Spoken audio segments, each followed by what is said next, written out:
Diálogo en Panamericana. Una producción del Departamento Periodístico de Panamericana en su mejor estilo.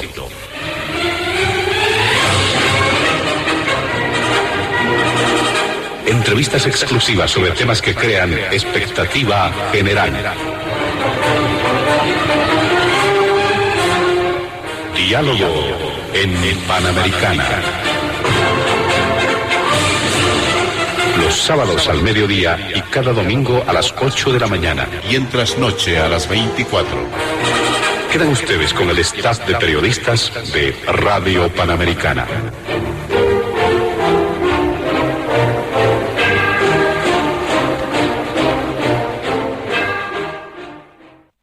Amigos, amigas, sean bienvenidos a Diálogo en Panamericana. Hoy en nuestra agenda hemos incorporado 3 puntos que los iremos desarrollando con nuestros invitados especiales.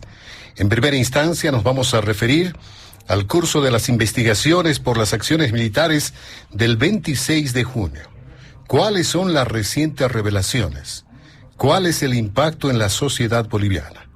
Recordemos que el Ministerio de Gobierno presentó el documental ¿Qué pasó el 26J? Un trabajo que muestra, dice el gobierno, todos los aspectos que rodean a la planificación y ejecución del fallido golpe de Estado del 26 de junio de 2024, encabezada por el entonces comandante general del Ejército, Juan José Zúñiga. Por el mismo se ha involucrado esta semana a varios analistas, abogados y otros que paulatinamente han sido convocados a prestar declaraciones ante autoridades policiales y también judiciales. Fue el propio general y principal acusado en el proceso por este supuesto golpe de Estado, esta semana que involucró al presidente Luis Arce con el asalto militar al Palacio de Gobierno el 26 de junio del pasado año. Esto lo ha dicho en una entrevista que ha concedido a un medio digital argentino. Negó que hubo un golpe, aseguró que todo fue orquestado por el presidente Arce y sus asesores, que tienen más poder que los ministros, y que el plan era cerrar en definitiva el legislativo. Para el gobierno, todo lo que el general Zúñiga ha revelado esta semana en una entrevista no es válido, porque él ya dio su versión de los hechos en audiencia y ante autoridad competente como es un juez. Como segundo punto vamos a referirnos al proceso electoral hacia agosto del 2025. ¿Peligro de que los comicios sean afectados?, se pregunta la población. Recordemos que el tercer encuentro multipartidario e interinstitucional por la democracia acordó respaldar la realización de las elecciones generales del 2025 del próximo 17 de agosto, garantizar además el presupuesto para su organización e implementar el sistema de transmisión de resultados electorales preliminares TREP, cosa que hasta el momento no se ha hecho. Esta semana también se conoció que el expresidente de la Cámara de Diputados, el diputado Israel Guaitari, interpuso una acción de inconstitucionalidad abstracta en contra de las elecciones generales, argumentando que el Tribunal Supremo Electoral ha ignorado la exigencia de paridad de género en la conformación de candidaturas presidenciales y vicepresidenciales. Ante la amenaza de amparos constitucionales, el vocal del Tribunal Supremo Electoral, Tawichi Quispe, ha implorado esta semana a la Asamblea Legislativa aprobar la ley de preclusión para garantizar que ningún recurso constitucional frene algún proceso electoral. Ya van 4 amenazas esta semana de amparos que muchos señalan podrían frenar las elecciones generales. Por último, vamos a abordar breves reflexiones sobre la continuidad de las expresiones de preocupación respecto a la situación económica. El pasado jueves, el presidente Luis Arce comparó la situación actual de Bolivia y su gobierno con lo vivido durante la administración de la Unidad Democrática y Popular, UDP, liderada en ese entonces por el expresidente Hernán Siles Suazo. Arce recordó que Siles Suazo se dio 100 días para sacar al país de la crisis económica, pero que fue víctima de un boicot por parte de sectores de derecha con representación parlamentaria. hecho que está ocurriendo, dice, en la Asamblea Legislativa Plurinacional. Entre otros datos económicos, el Instituto Nacional de Estadística ha informado en los últimos días que el índice de precios al consumidor, el IPC, en marzo de 2025 fue de 1,71% respecto a febrero y que la inflación acumulada en el primer trimestre del año llegó al 5%. Son temas que vamos a abordar con nuestros invitados especiales. Como es usual, hemos realizado un sorteo previo para establecer el orden de participación de nuestros invitados. Damos la bienvenida a ellos. Nos acompaña este sábado en Diálogo en Panamericana el doctor Carlos Verde, en su calidad de ex autoridad de Estado.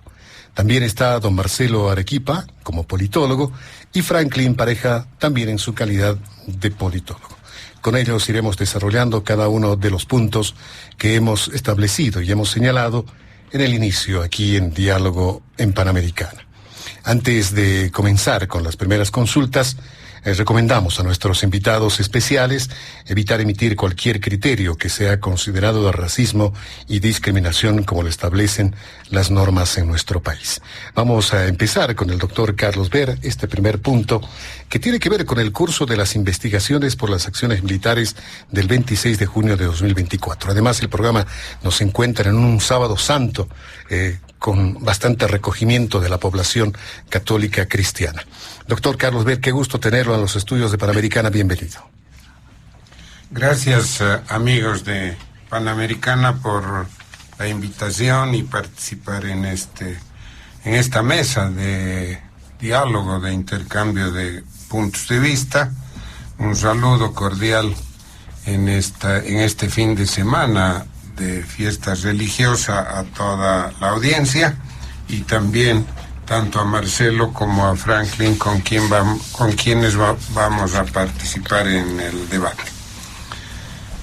La semana anterior, el ministro de Gobierno, convocó a la prensa e hizo público, presentó lo que podríamos denominar el segundo capítulo de los sucesos de junio del año pasado.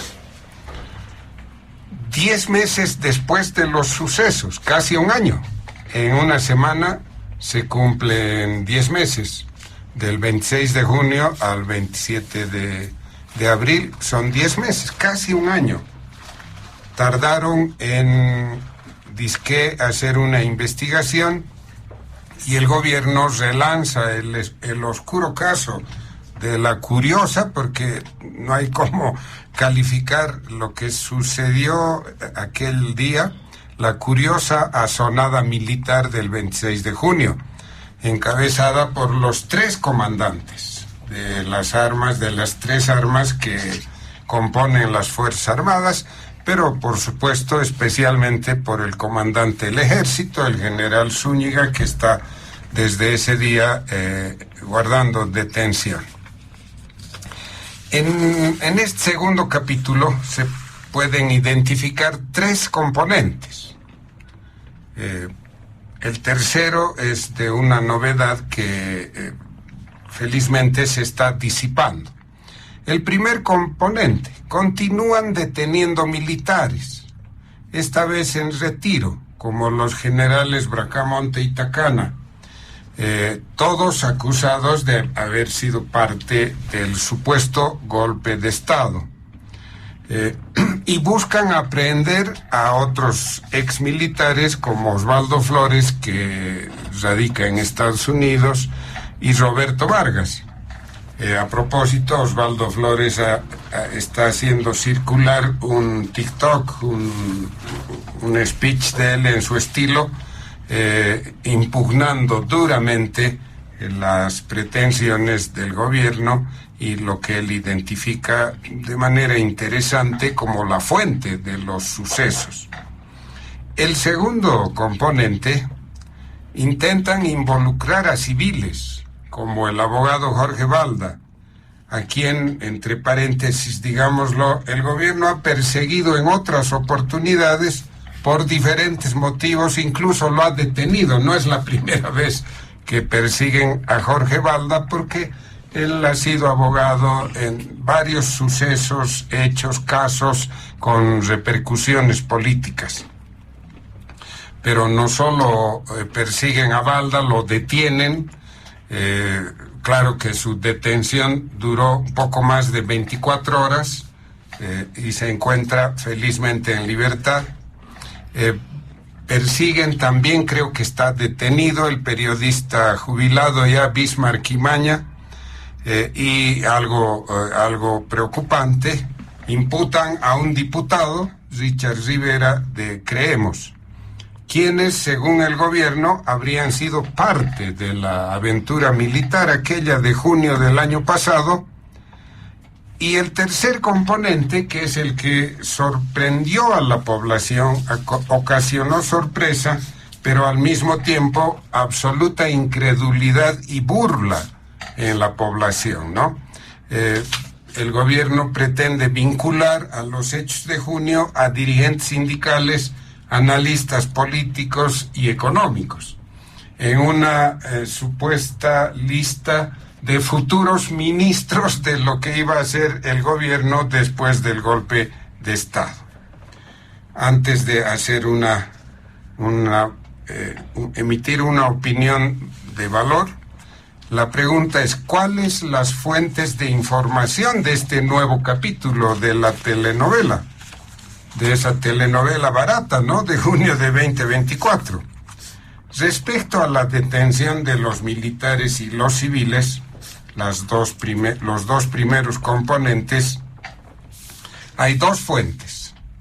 Las declaraciones de Helio Sanginés, otro militar del área de inteligencia que se encuentra detenido por el mismo caso, casi un año después.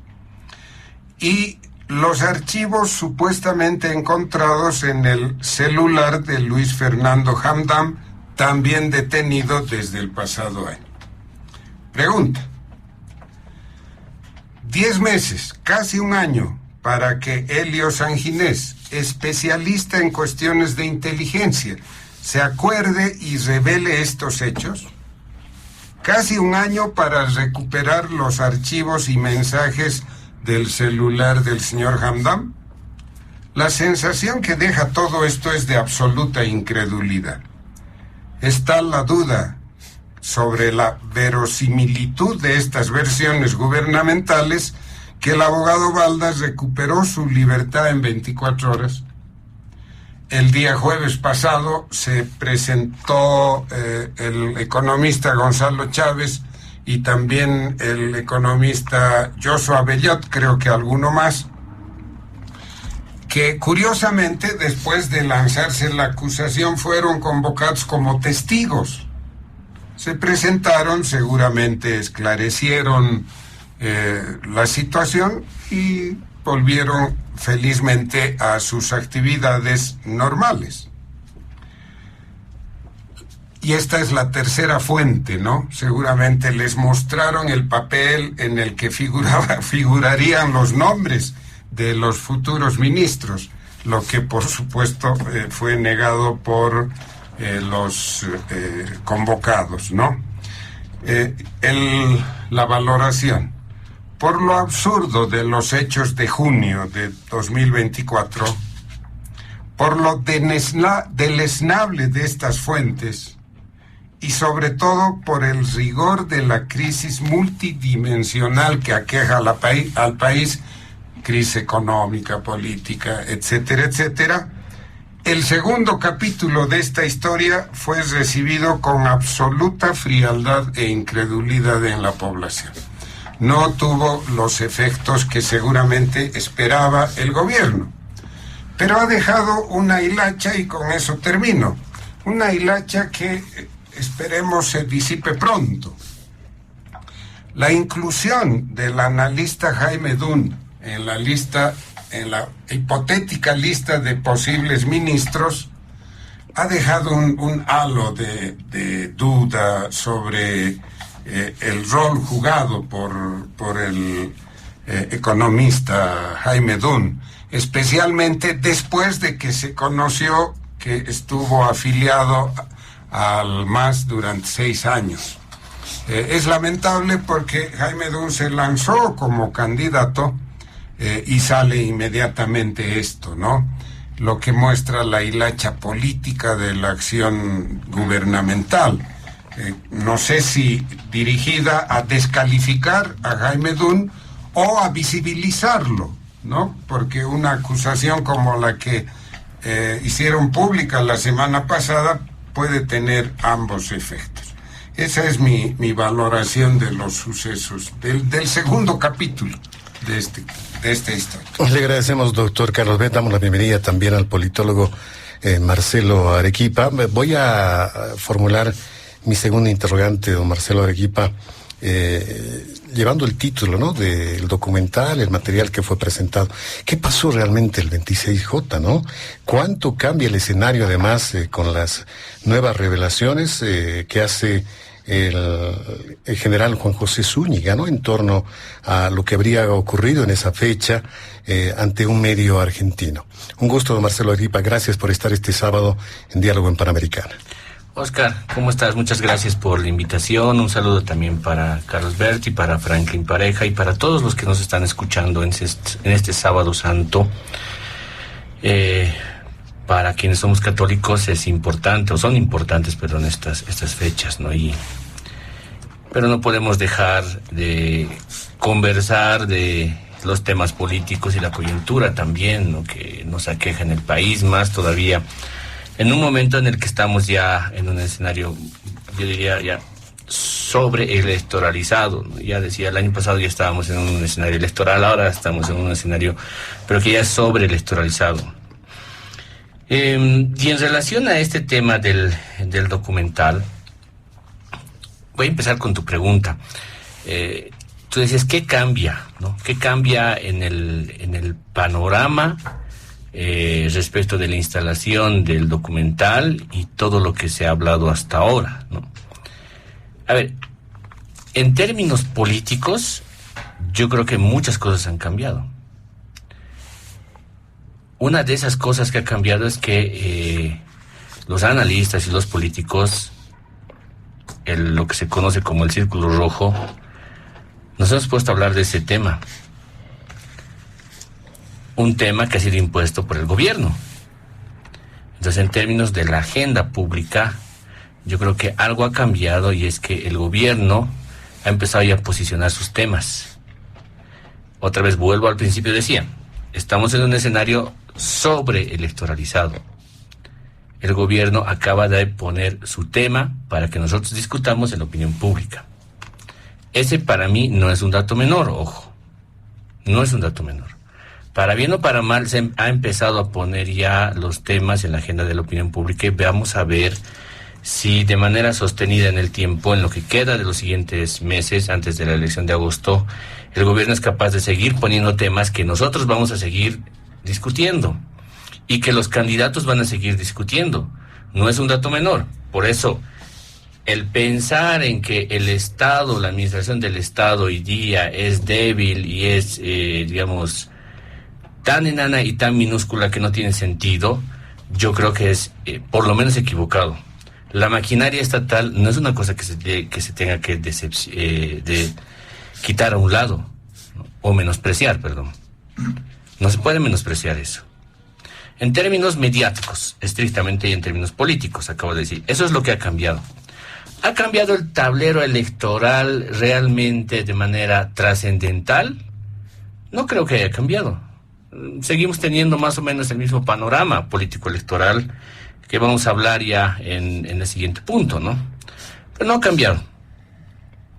Ha cambiado el panorama jurídico sobre este tema.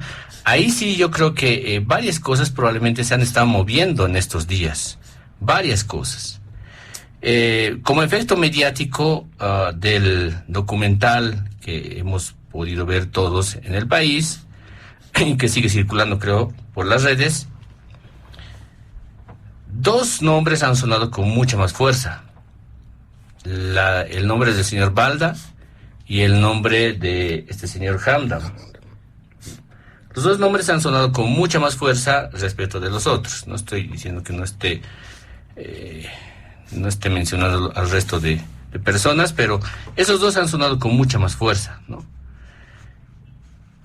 En relación a eso, a los primeros días del documental y cuánto suena el nombre de Balda y cuánto suena el nombre de Handam, yo creo que bastante se ha dicho en relación a algo que yo identifico como en Bolivia tenemos, creo yo, bolivianos de uniforme y bolivianos de civil que tienen una agenda estrictamente democrática y que afortunadamente son la mayoría en este país.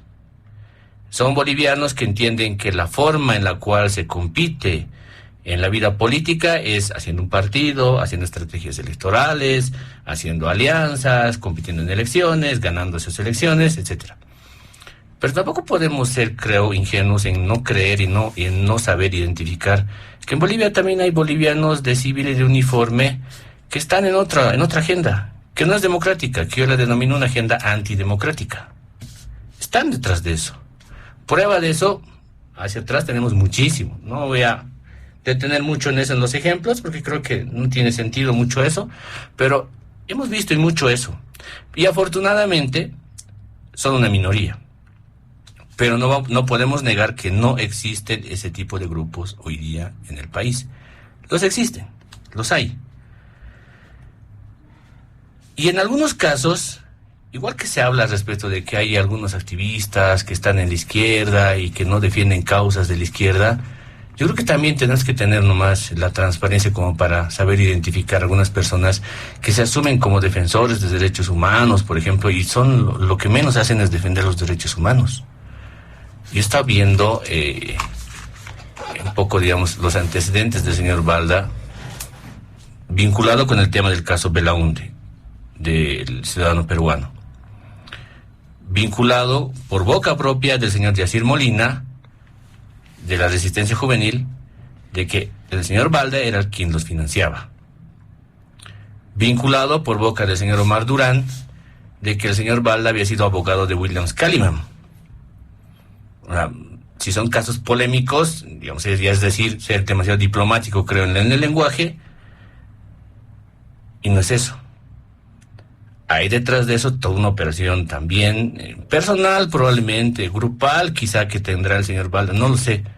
Pero hay ahí, digamos, una trayectoria que no invita necesariamente a pensar en que el señor Balda estaba vinculado a una agenda democrática que tiene que ver con hacemos las cosas dentro del margen de las instituciones democráticas y la Constitución. Eso es lo que quiero decir en el fondo. Y por lo menos por el señor Handam también se generan muchas sospechas. Sospechas que, a mi juicio, no estoy sentenciando a nadie por si acaso, creo que eso es también importante, sospechas que tienen que ser pues despejadas en una investigación. Tienen que ser despejadas en una investigación. Ahí aparecieron nombres de personas muy conocidas en el ámbito, especialmente en el ámbito de la economía, un dirigente de una organización social como es el tema de los maestros, y un precandidato incluso, ¿no? Han aparecido sus nombres. Y afortunadamente lo que ha ocurrido con ellos también es que, bueno, han asistido, como decía Carlos Bert, han dicho su verdad y creo que, pues, ese es un capítulo para ellos que está ya, me imagino, cerrado, espero que sea así. Después de eso, aparece algo más, que le añada, digamos, un elemento mediático, pero también le añade un elemento jurídico. Una entrevista dentro de la cárcel que da el señor Zúñiga a un medio argentino. Después de eso aparece las declaraciones de Zúñiga. Las declaraciones de Zúñiga que involucran a gente del gobierno del presidente Luis Arce, ¿no? Y que creo que abren otra brecha de investigación que ahí sí me quisiera, para terminar esta primera idea, me quisiera concentrar en lo siguiente. Creo que tanto como lo que se ha hecho después del documental, como lo que se debería hacer después de la declaración de Zúñiga en esa entrevista desde la cárcel, debería ser investigado por el Ministerio Público. Al Ministerio Público creo que tenemos que pedirle cuentas de por qué no hizo nada hasta que salió el dichoso documental. Sale el documental y resulta que en ese momento recién actúa el Ministerio Público. A mí me resulta muy curioso, la verdad, ese tema. Deberíamos asumir un poco un papel más vigilante, o si quieren, un poco, alguna observación un poco más precisa sobre lo que hace el Ministerio Público y cómo opera, porque ninguno de nosotros tenemos las pruebas que seguramente las tiene el Ministerio Público. Ninguno de nosotros. Y no creo que el Ministerio Público se haya enterado recién de esas cosas, de los datos que se muestran en el documental, por haber visto ese mismo día. No creo. Yo creo que hay ahí otros elementos que son importantes de analizar y de buscar y de poder cerrar de una vez por todas este tema en una investigación que tiene que dar con los responsables. Como decía al principio, para mí hay una cosa que es bastante clara y nítida. Hay gente que se mueve en una agenda democrática y hay gente que se mueve en una agenda antidemocrática. ¿Que se tiene que develar eso por el bien de las instituciones? Sí. ¿Que tiene que haber lucha y confrontación política en el ámbito de lo que significan los partidos políticos y los debates? También, lo tiene que haber. Y eso es lo que se ha abierto de nuevo. Se ha abierto de nuevo una sociedad polarizada al nivel, pero de la clase política, ojo. Porque eso es interesante. Los políticos y los analistas nos hemos metido a hablar de esto. La gente está sintonizando otras cosas. La gente no está sintonizando este tema que no es identificado como un tema de preocupación inmediata. Esto por eso no ha cambiado, a mi juicio, en nada en absoluto, de manera trascendental en el tablero electoral. Quizá ya luego más adelante podemos un poco ahondar en algunos otros temas, pero por ahora me quería enfocar en ese tema del impacto mediático y del impacto también político y jurídico, perdón. Muchas gracias, don Marcelo Arequipa. Damos la bienvenida también al politólogo Franklin Pareja, que este sábado nos visita en el programa. Muchas gracias por estar, don Franklin Pareja. Al posicionar este tema, el gobierno, ¿qué busca? ¿Distraer, don Franklin Pareja? ¿Qué pasa además con esa lista, ¿no?, de ese posible gabinete? Se dice perseguir a quienes son muy críticos ahora al gobierno. Un gusto, don Franklin, bienvenido. Muchas gracias, estimado Oscar. Un saludo muy cordial para ti, para todos quienes tienen la gentileza de escuchar Panamericana este sábado de Semana Santa, y por supuesto un saludo muy cordial a Carlos Bert y Marcelo Arequipa, con quienes vamos a compartir este par de horas.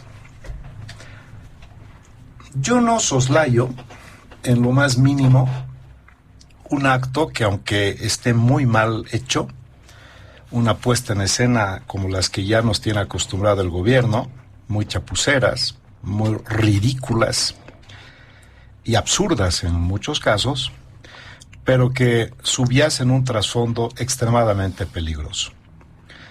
Yo ligaría a una acción planificada, es una hipótesis, que ha empezado y que va a tener una serie de sucesos orientados a quizás dinamitar la probabilidad de elecciones, porque después de 20 años, ahora sí el movimiento al socialismo se ve muy devaluado, muy desgastado, muy desprestigiado, ni siquiera tiene candidato. Su fractura e implosión interna los ha llevado a situaciones que quizás ni ellos se imaginaban viendo en retrospectiva, y que por tanto, día que se acerca a las elecciones, yo creo que la circulación del poder está en peligro, porque 20 años de un manejo arbitrario, discrecional, con incontables denuncias de corrupción, donde parece que casi todos están manchados, no es algo de buenas a primeras que quieran ellos desprenderse. Después de ese pseudo documental, al día siguiente ya empezaron a producirse acciones del Ministerio Público, ¿no? O sea, es increíble. Documental, Ministerio Público aparece. Esto no hay que soslayarlo. Esto es una cosa profundamente, diría yo, totalitaria y de un Estado que actúa con fuste dictatorial. Que ese documental tan ridículo, ¿no?, que no se lo recomiendo ver a nadie por lo pésimo que es, y seguramente con lo que estoy diciendo todo el mundo lo va a ver quizás, porque así es cuando uno le entra a la contracampaña. Pero este documental tan absurdo, ridículo y pésimamente hecho, en realidad es nada más que un eslabón de una planificación política que tiene objetivos. Entonces, no nos vayamos por el hecho de cuán bien elaborado o diseñado técnica y profesionalmente fue, sino qué es lo que hay detrás.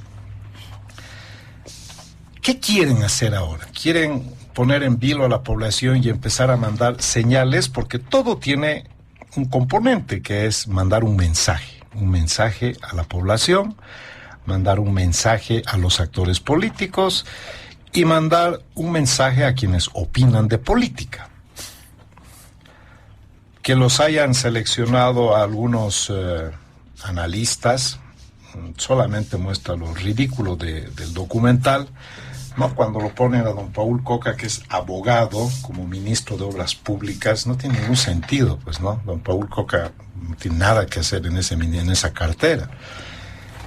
A don Jaime Dunn lo ningunean porque lo ponen en el Banco Central. Él quiere ser presidente del país, o sea, ni siquiera hay una mínima proporcionalidad.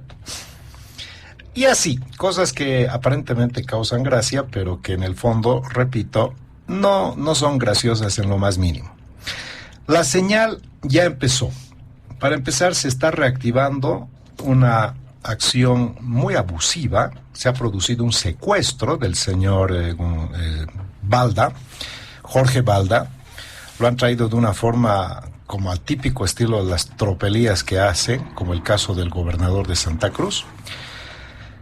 Han vulnerado todas sus, sus derechos, porque claro, Bolivia es un estado de no derecho, ¿no? Es un estado inconstitucional. Y finalmente tratan de darle un sentido en el entendido de que quieren nuevamente desempolvar un caso que no se lo creyó nadie, un famoso golpe fallido o quizás autogolpe. La pregunta es, ¿alguien le va a dar algo de crédito al principal actor de esa tragicomedia? Me refiero al general Zúñiga. ¿Alguien va a hacer eco de esto? El general Zúñiga ya ha dicho que no fue un acto de golpe, que fue una acción para levantar la popularidad del presidente, que no conoce a nadie de ese supuesto gabinete. Recordemos también que en el pasado el general Zúñiga era uno de los peores alumnos, creo que era el número 25 de los generales, que nunca le correspondió ser realmente comandante. Y la pregunta es, entonces, ¿por qué lo pusieron de comandante? ¿No? No será por sus notas, obviamente. Segundo, no gozaba de popularidad en el fuero interno de las Fuerzas Armadas, era muy resistido. ¿Por qué es importante este dato? Porque para llevar adelante una asonada de ese calibre tienes que tener pues un gran liderazgo dentro de las Fuerzas Armadas. El señor no tenía ningún liderazgo interno, es decir, no lo iban a seguir. Tercero, las Fuerzas Armadas no tienen por qué dar un golpe en este país porque son un sector recontra privilegiado. Quizás es el único sector del país, no sé si está bien dicho que es un sector, que tiene el 100% de jubilación, cuando en Bolivia las jubilaciones son para morirse de hambre. Así has trabajado 30 años, te retiras con unos sueldos o con una jubilación de miseria. El único sector que tiene ese privilegio son las Fuerzas Armadas. Entonces no cuadra de que dentro de las Fuerzas Armadas se hubiera producido una acción patriótica, ¿no? O de la noche a la mañana un deseo de querer recuperar la institucionalidad del país, rompiendo el hilo de la constitucionalidad a través de una acción que no tiene nada que ver con la circulación del poder democrático.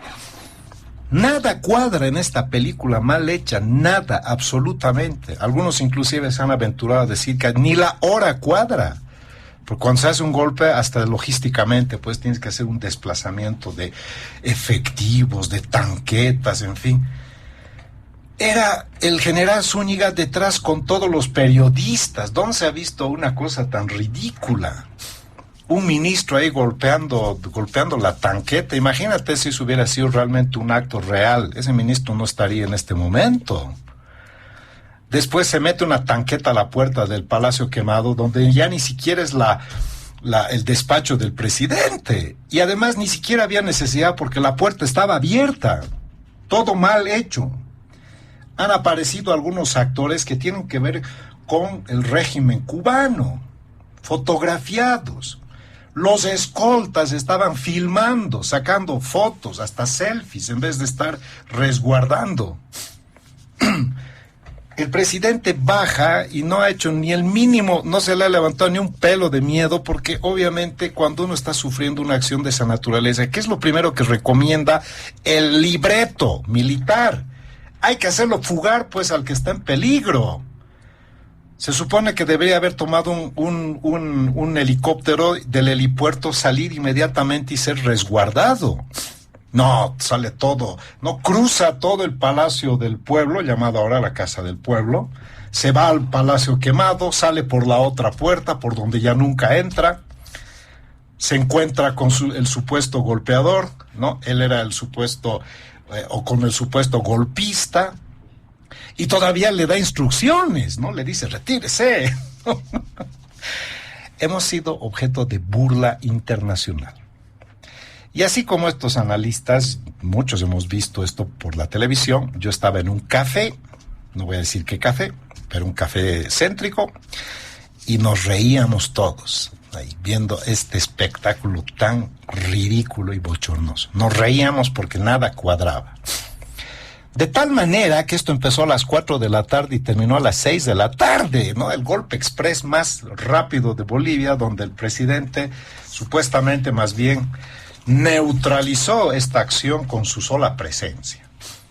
Expertos, como son generales en retiro y algunos analistas en temas de todo lo que es la logística militar, han dado una cantidad muy grande de datos técnicos que hacen ver que definitivamente esto no tenía ningún rasgo de ser un acto que puso en riesgo la vida del presidente, la constitucionalidad del país, ni mucho menos. Si hubiese sido realmente un acto para derrocar un gobierno, se hubieran producido en todos los departamentos y todos los comandos de los 9 departamentos hubieran tenido una acción coordinada y planificada. Porque así es como han funcionado los golpes de Estado cuando son militares. Y quienes ya llevamos unos años encima nos acordamos cómo fueron. Ahora, ¿qué es lo que pretende? Si quiso levantar su popularidad, como lo dijo Zúñiga, por si acaso, el presidente ha hundido más su popularidad, que casi ya no la tiene. Hoy es un hombre que creo que mide menos de 1% en intención de voto.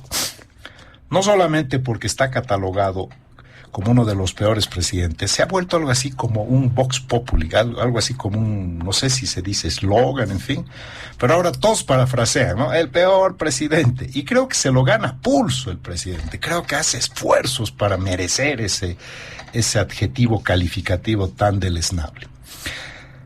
Indudablemente ¿qué es lo que yo pienso que está sucediendo? Porque ahora voy a hablar en plan de hipótesis.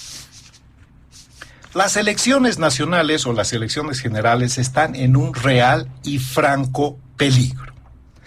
No tienen el menor deseo de dejar o soltar el poder. No hay una verdadera voluntad política de blindar el proceso.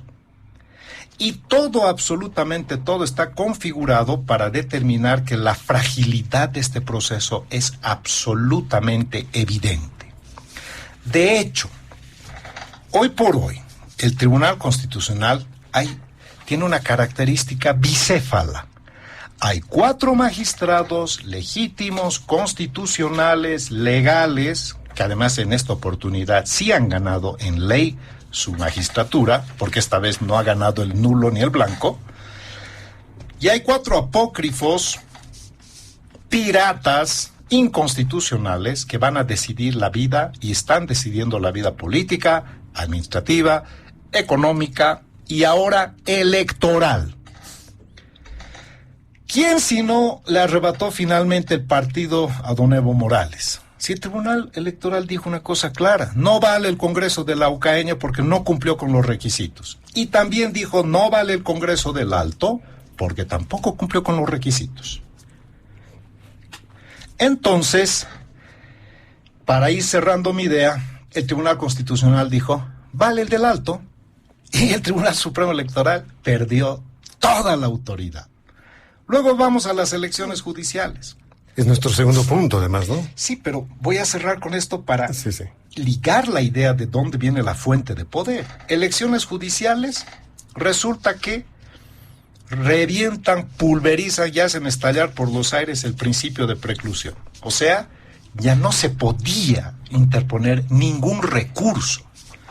Pero el Tribunal Constitucional, sus salas constitucionales aceptan y el Tribunal Constitucional termina ¿de qué? De reventar las elecciones judiciales. Nunca antes se ha visto, primero, irrespetar el principio de preclusión y segundo, mutilar elecciones. Aquí se puede, aquí no se puede. No se ha tocado en absoluto porque hoy 4 legales no tienen poder y 5 apócrifos deciden la vida. Todo esto es un diseño, esto no es una casualidad, es un diseño. Este documental forma parte del diseño de la planificación. Empezar a atacar a los analistas es parte de un plan. La intervención del Ministerio Público es parte de un plan. Desempolvar casos y hacer aparecer militares otra vez en este circuito de producción chapucera es parte de un plan. Nada está disociado. O sea, no nos vayamos a la forma, sino vayamos al fondo. Para mí, esto es parte de la instrumentalización de un plan que está poniendo en riesgo las elecciones. Muy bien, muchas gracias. Vamos, entiendo que hay una serie de elementos más que nuestros invitados quieren complementar en este primer tema de Diálogo en Panamericana, doctor Bert, en torno a los criterios que han dado nuestros invitados. ¿Cuál será el impacto inmediato en la sociedad boliviana? ¿O no hay ningún impacto? Reitero lo que dije, ¿no? Es tal la situación del país, tan deleznable los fundamentos de la posición gubernamental, que no ha impactado en la población. Pero sobre todo la crisis, ¿no? La gente está preocupada del día a día y no le interesa mucho esta telenovela tonta que el gobierno pretende utilizar.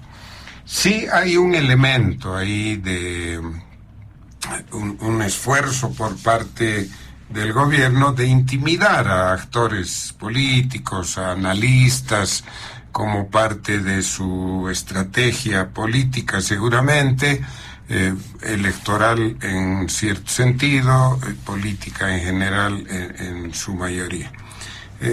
No hay mucho más que añadir sobre esto, ¿no?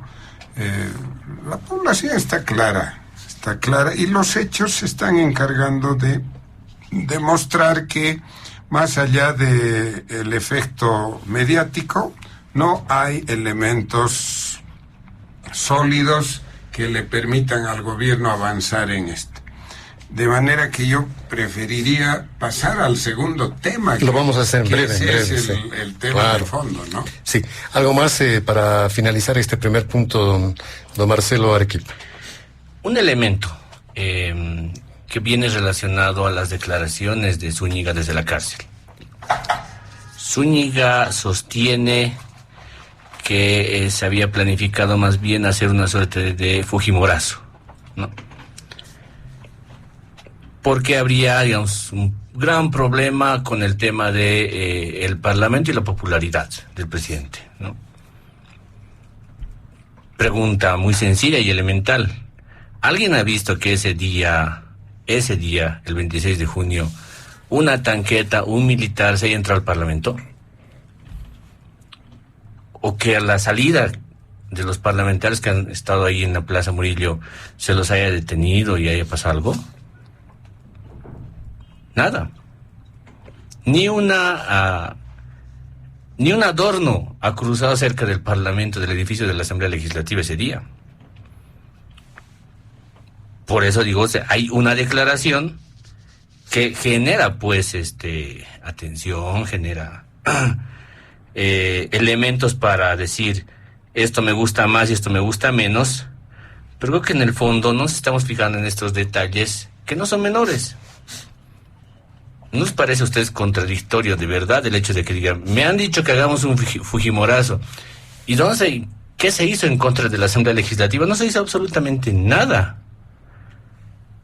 Fue en contra de la Casa Grande del Pueblo, sí, en contra de la puerta del Palacio Quemado, sí, todo lo que ocurrió ese día, pero el Parlamento nada. Entonces, otra vez, creo que efectivamente ha generado esto otro nivel de crispación, es decir, un retorno a una suerte de polarización, pero que a mi juicio eso se queda nomás en la clase política, ¿no? O sea, quienes están convencidos de que ha pasado una cosa u otra, hemos vuelto otra vez a ese escenario de golpe-fraude, esas dicotomías que nos dividen en el país. Quienes han planificado que salga de esta manera y ahora seguramente estarán planificando también, es decir, en el documental y en general, estrategia política. Porque como decía al principio, el gobierno ha logrado un objetivo, que no es menor.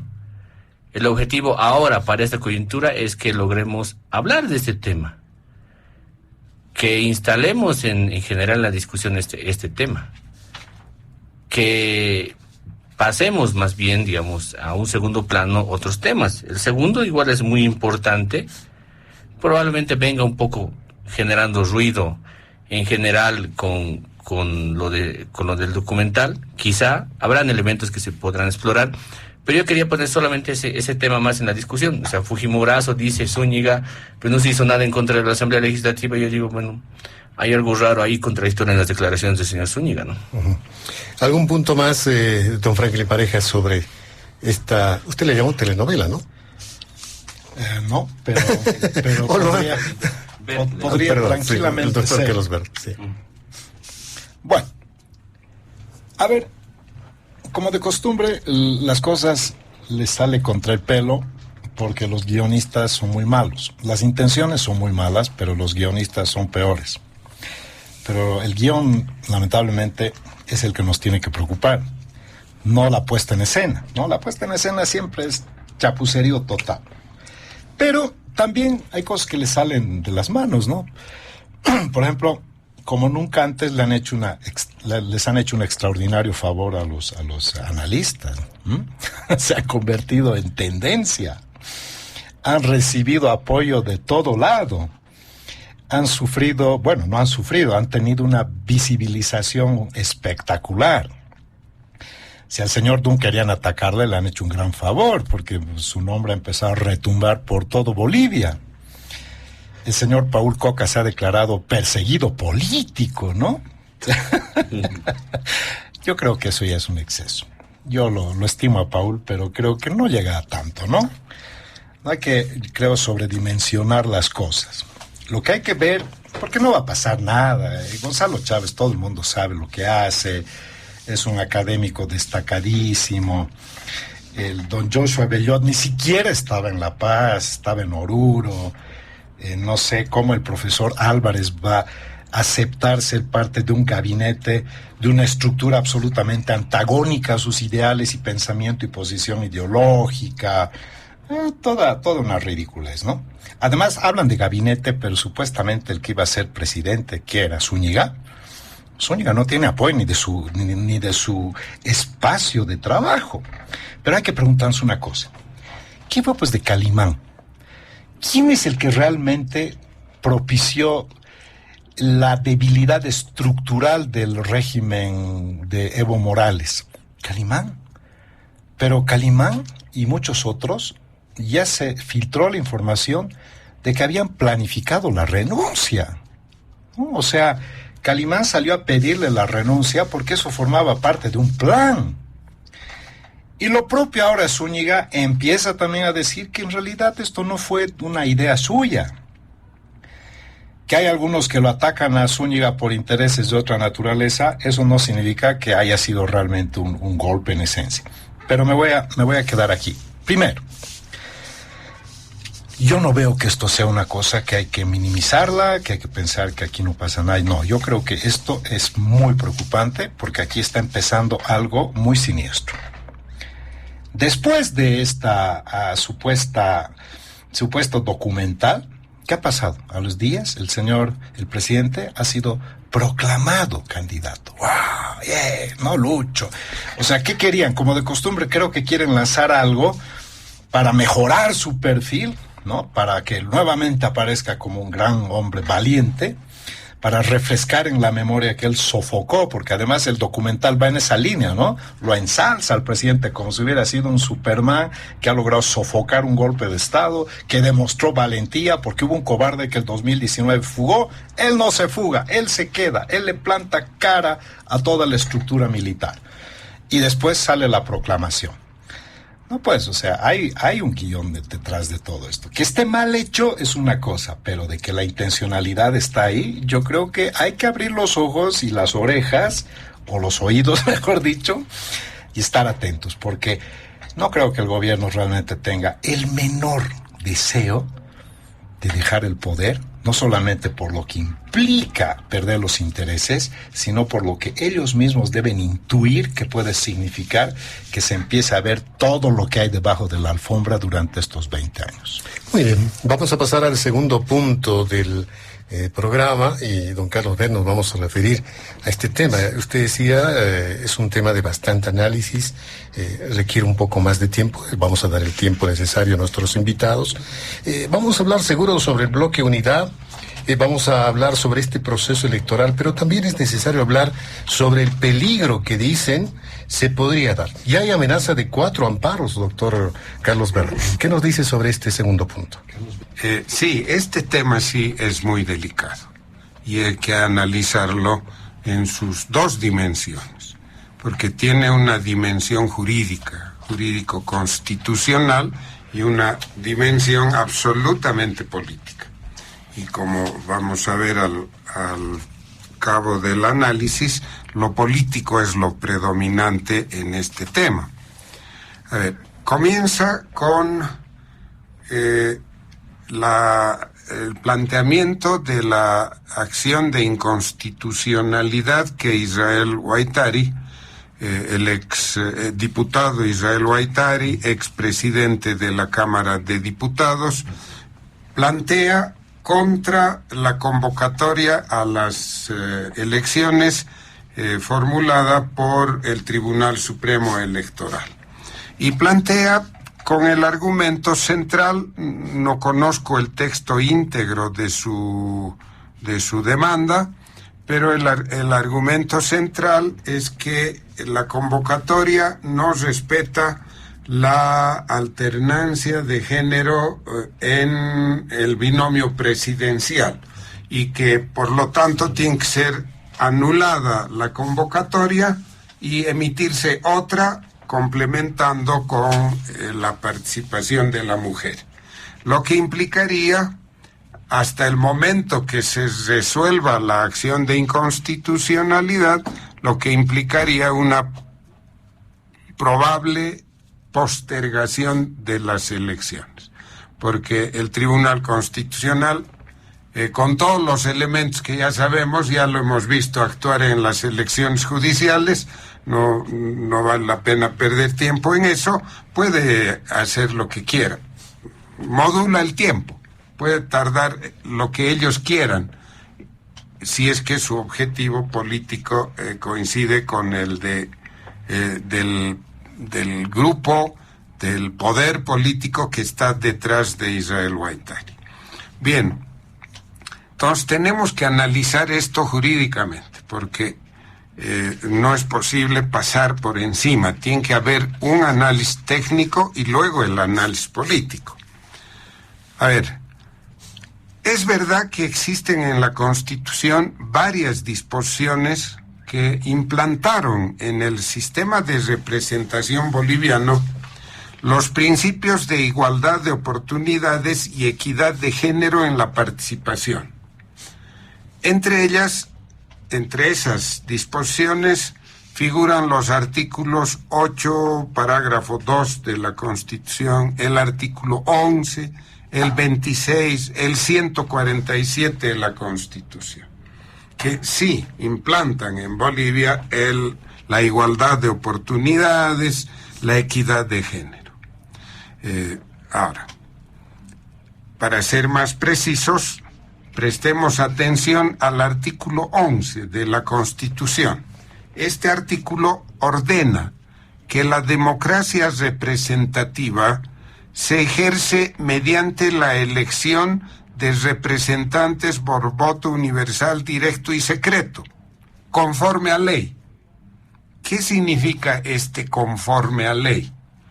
Técnicamente, en derecho constitucional, esto se conoce como remisión legislativa. Es decir, la Constitución autoriza a que el ejercicio, en este caso, de la democracia representativa, se regule mediante una ley. Es la propia Constitución la que está diciendo con una ley se va a regular esto y se va a aplicar. ¿Qué ley es esta? ¿Qué ley se encarga de esto? La ley 026 del régimen electoral. Y en su artículo 11 también de esta ley se lee lo siguiente, y esto lo tengo que leer íntegro, pero he acortado lo que es específico. Artículo 11 de la ley 026. Equivalencia de condiciones, tiene como nombre jurídico. Dice, la democracia intercultural boliviana garantiza la equidad de género y la igualdad de oportunidades entre mujeres y hombres. Las autoridades electorales competentes están obligadas a su cumplimiento, conforme a los siguientes criterios básicos. Reitero, conforme a los siguientes criterios básicos. Inciso A. Las listas de candidatas y candidatos a senadoras y senadores, diputadas y diputados, asambleístas departamentales y regionales, concejalas y concejales municipales y otras autoridades electivas, titulares y suplentes, respetarán la paridad y alternancia de género entre mujeres y hombres, de tal manera que exista una candidata titular mujer y a continuación un candidato titular hombre, un candidato suplente hombre y a continuación una candidata suplente mujer de manera sucesiva. Bien, esto que he leído tiene dos regulaciones, introduce dos regulaciones. Convierte la equidad de género y la igualdad de oportunidades, que está en la Constitución, como hemos leído, en paridad y alternancia de género, que no está en la Constitución. Si ustedes revisan el texto de la Constitución íntegro, la paridad de género, la paridad y alternancia de género no está en la Constitución, pero sí la equidad de género y la igualdad de oportunidades. Y al mismo tiempo, nótese esto, circunscribe la paridad y alternancia a las listas de asambleístas nacionales, departamentales, regionales y de concejales.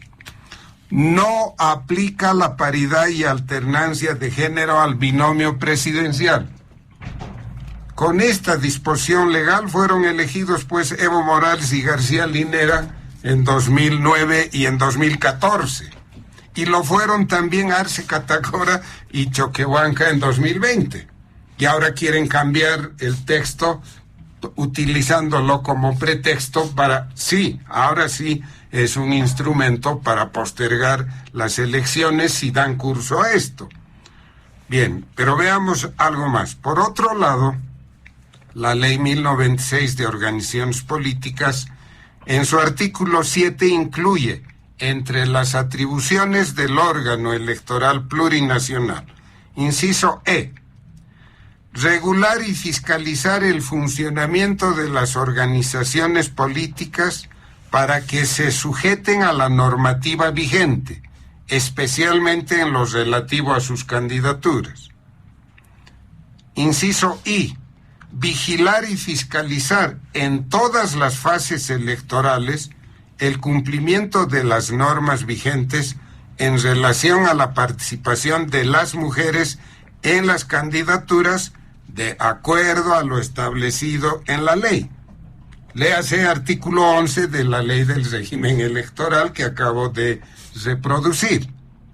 Bien, Finalmente, veamos la convocatoria a las elecciones nacionales, impugnada hoy como inconstitucional por el señor Israel Huaytari. Artículo 1, que es tiene 6 artículos la convocatoria. El primero es el sustancial, los otros son operativos y no tienen ninguna observación. Artículo primero. Convoca a elecciones de presidenta o presidente, vicepresidenta o vicepresidente, senadoras y senadores, diputadas y diputados para el 17 de agosto. Pregunta: ¿qué parte de este artículo colisiona con la Constitución? ¿Qué artículo de la Constitución ordena que en la convocatoria se regule la alternancia de género en el binomio presidencial? Nada de este artículo viola nada de la Constitución.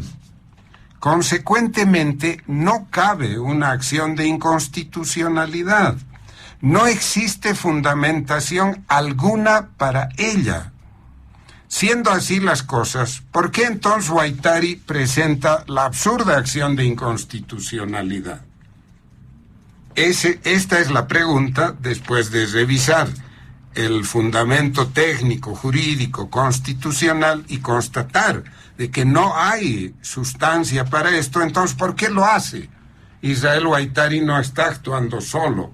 Por detrás, ahora sí se visibiliza el plan, ¿no? Hay un plan político detrás de esto y cabe el análisis político, que lo voy a hacer muy breve y después, si quieren, lo podemos ampliar.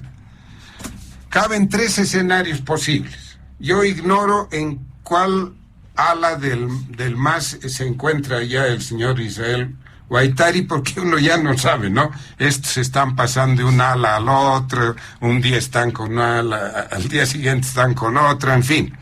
Así que me planteo 3 escenarios posibles para identificar por dónde viene la mano. Escenario A. Huaytari responde al ala evista del MAS. Si esto fuera así, está claro por dónde viene la mano. Evo Morales está fuera del MAS, se ha ido, él ha renunciado, no tiene personería jurídica de partido para participar y lo peor todavía, está inhabilitado por el Tribunal Constitucional. La sentencia 1010 y el auto constitucional 085, me parece, del año pasado, lo inhabilitaron. Entonces, claro, a Evo Morales le interesaría postergar las elecciones a ver cómo resuelve su problema, si es que puede hacerlo.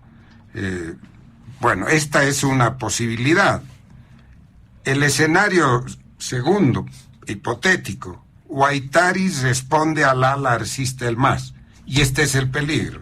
Esta es la luz roja.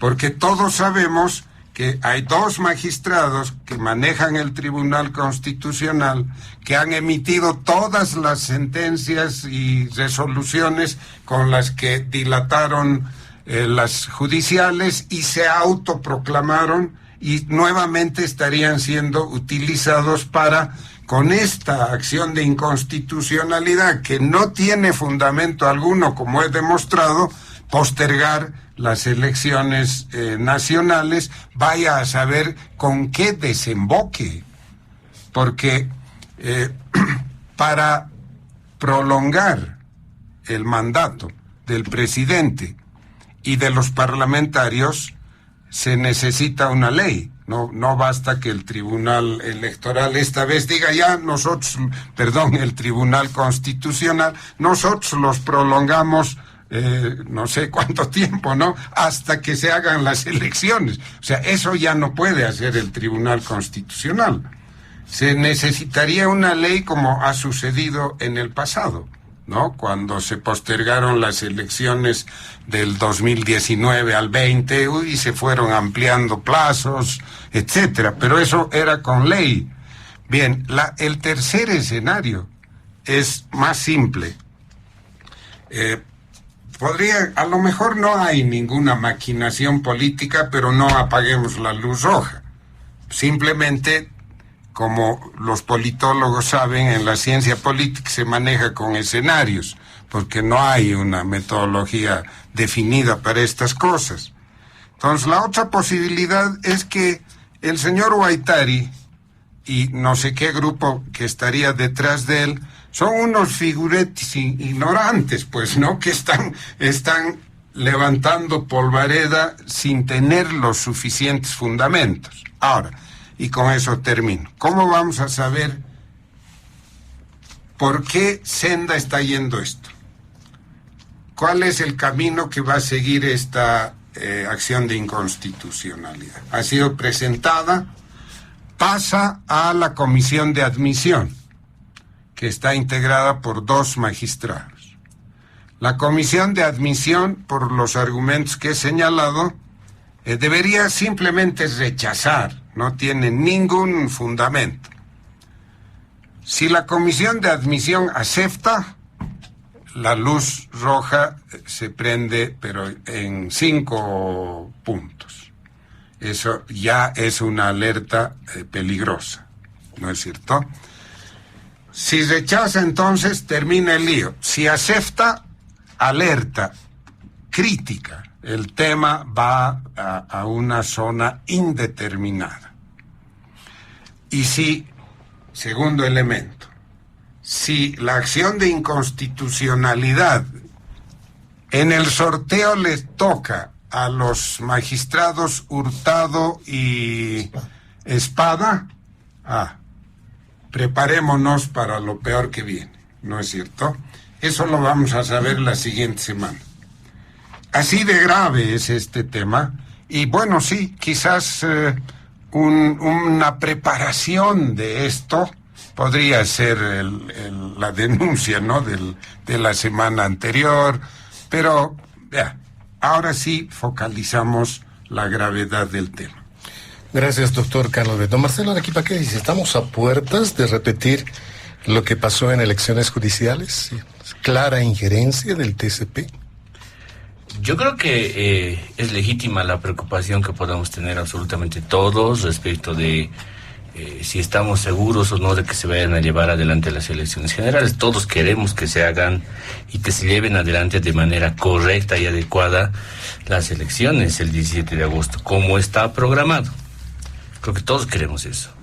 En el camino, y obviamente basándonos en lo que ocurrió el año pasado con el tema de las elecciones judiciales, creo que nos da, digamos, la posibilidad de dudar, ¿no? Y no dudar en pequeño tamaño, sino en gran tamaño respecto de el papel que ejerce el Tribunal Constitucional, el papel que ejerce el Tribunal Supremo Electoral y el papel que ejercen tanto el órgano ejecutivo como el legislativo. Y ahí yo me quisiera concentrar en un aspecto que creo que en el fondo los políticos no están haciendo su tarea. Y cuando digo políticos, los incluyo ahora sí como actores importantes a los miembros del Tribunal Supremo Electoral también. No están haciendo su tarea. A ver, voy a recordar rápidamente la mesa multipartidaria que convoca el presidente del órgano electoral, el doctor Hassen Teufel, en febrero de este año. Mesa a la que acuden absolutamente, o bueno, casi todos los actores políticos de este país, presidentes de ambas cámaras, presidente del Estado, miembros del Tribunal Supremo de Justicia y del Constitucional, es decir, acuden, fue una mesa grande. Esa reunión da como resultado 15 puntos de acuerdo. 15 puntos de acuerdo. Que no son menores, son súper importantes. Son muy importantes. Por eso digo, aquí es donde entro a explicar por qué creo que no están haciendo su tarea. Uno de los acuerdos, no voy a leer los 15, sino me voy a concentrar en 4 nomás. Uno de los acuerdos es, antes de que se publique o se promulgue oficialmente el calendario electoral, tiene que aprobarse una ley desde el órgano legislativo para garantizar la preclusión de los resultados. Y esa ley tiene que tener un articulado importante, que tiene que establecer que el órgano electoral no puede subordinarse a otros órganos del Estado. Ese es un proyecto de ley enviado desde el Tribunal Supremo Electoral al Legislativo. Todos firman diciendo que sí, ok, lo vamos a hacer. Tarea cumplida, tarea incumplida. Luego, hay otro punto de los acuerdos que se hablan respecto de el tema de los recursos. Es el punto 4 específicamente. Y dice, en este punto de acuerdo se tienen que garantizar los recursos, el Ejecutivo se compromete a garantizar los recursos para llevar adelante el proceso electoral, pero también al mismo tiempo, en este mismo punto de acuerdo, se dice que para garantizar el TREP, el famoso Sistema de Transmisión de Resultados Preliminares, y el voto en el exterior, se pide al legislativo que apruebe el crédito sobre el tema del COVID, este crédito que el día miércoles fue rechazado en su reconsideración. Todos se ponen de acuerdo, presidentes de ambas cámaras, ojo, estaba Andrónico Rodríguez, estaba Omar Yujra, estaban los miembros de las bancadas de los partidos políticos que hoy día tienen representación en la Asamblea Legislativa, y curioso que uno de los puntos de acuerdo sea justamente ese, se pide que se apruebe ese crédito, porque es crédito para garantizar el TREP y el voto en el exterior. ¿Tarea cumplida? No es cumplida. No ha sido cumplida esa tarea. Luego, le he escuchado decir coincido con la lectura que hace Carlos Bert respecto al tema constitucional de que ese recurso presentado por el diputado Guaitari no tiene ni pies ni cabeza. Constitucionalmente no está obligado el Tribunal Supremo Electoral, ni normativamente no está obligado el Tribunal Supremo Electoral para que se inscriban binomios en paridad y alternancia para los puestos de presidente y vicepresidente. No existe eso. Si vamos a abrir el paraguas en ese sentido, que es muy peligroso, ojo, muy peligroso, puede haber alguien de 19 años representado por un abogado y que diga, bueno, me están limitando mis derechos humanos porque yo quiero ser candidato a senador. Sabemos muy bien que con 19 años no puede ser candidato a senador. Está en la Constitución. Yo puedo decir, son mis derechos humanos violentados, entonces una acción constitucional en contra de la convocatoria para este proceso electoral. No tiene ni pies ni cabeza, pero en esa misma mesa multipartidaria, en el punto de acuerdo, el número 9, el 9, es muy cortito y dice textualmente: se insta a la Asamblea Legislativa Plurinacional considerar y aprobar el proyecto de ley remitido por el Tribunal Supremo Electoral sobre la paridad y alternancia en binomios de candidaturas presidenciales. ¿Quién ha enviado ese proyecto de ley? ¿El arcismo? ¿El levismo? ¿Comunidad Ciudadana o Creemos? Ninguno de ellos. El Tribunal Supremo Electoral es el que envía este proyecto de ley al órgano legislativo. Pues a veces creo que vemos, digamos, algunas acciones específicas, capaz personales, y tendemos a generalizar las acciones de una forma que probablemente no son ciertas.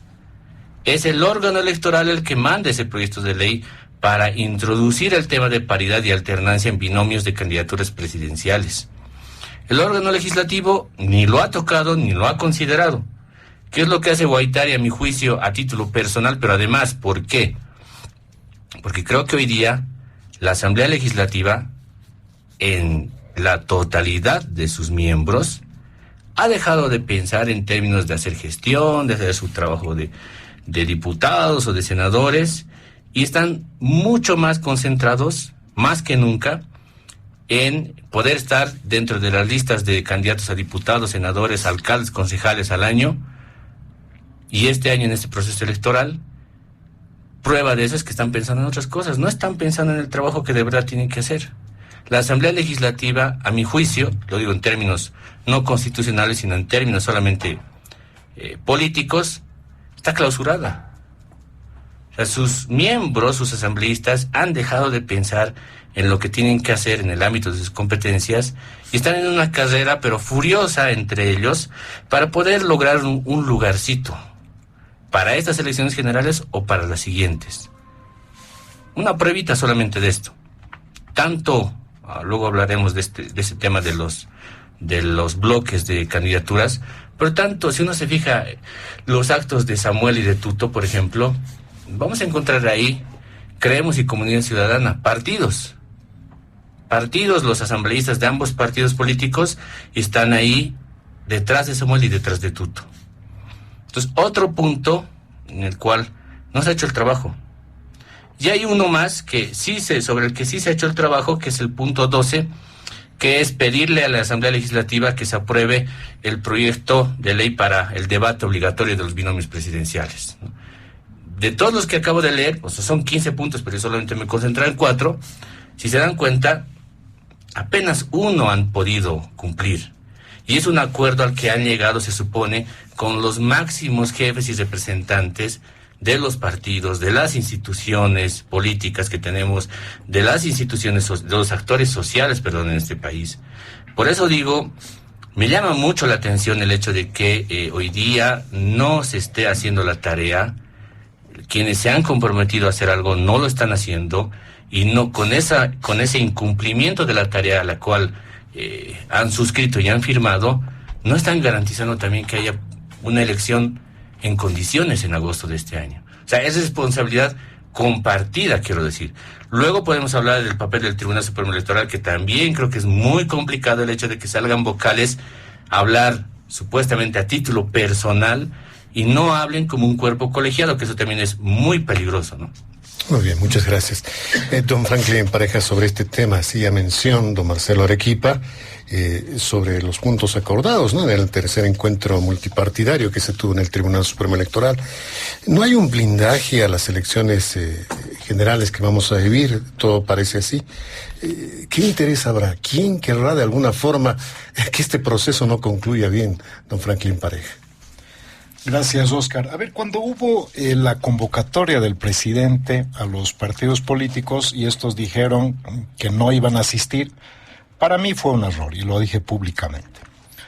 Fue un error porque aunque indudablemente sabían que no iban a obtener nada, pero hay que hacer política, pues, y hay que sentarse. Primera vez que el presidente convoca, hay que sentarse y decirle al presidente: oiga, presidente, si usted quiere realmente hablar de democracia, primer punto, facilite con su bancada el cese inmediato de los autoprorrogados. Ese es el punto de partida que le devuelve cierta garantía a todos los procesos en Bolivia. No hay ningún recurso en Bolivia que garantice absolutamente nada.